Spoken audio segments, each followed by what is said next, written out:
Hello everyone, magandang hapon po sa inyong lahat. Kamusta na po kayo?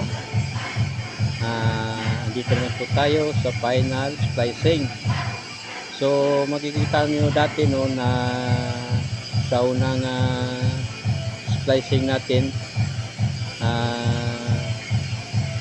mayroon siyang rubber pa sa taas. So ito na siya. So ganito mangyayari pag binalatan natin. So makikita natin ito yung rubber sa pangitaas to at saka yung ply niya. Yung ply niya kinuha na rin natin kasama yung rubber. So makikita natin dito na wala na siyang rubber ito. At ito yung kapag binalatan mo na siya, ito yung makikita po natin. Ito yung rubber at saka yung ply. Makikita natin dito na apat siya, apat na rubber.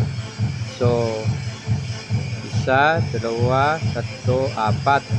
At yung sa ibaba yung rubber na manipis at ito yung sa taas na makapal. So na natin kukunin yung sa pagtaas, sa pagtaas. At ito na siya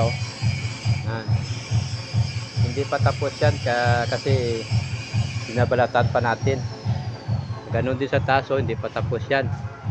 At ito yung mga gamit natin. So ito tawag natin cutter, bukay pato. Bukay pato to tawag sa amin dito. At ito yung cutter na gamit natin. So rinda muna tayo dahil nakakapagod din. See you next vlog. Bye bye. Maraming tayo.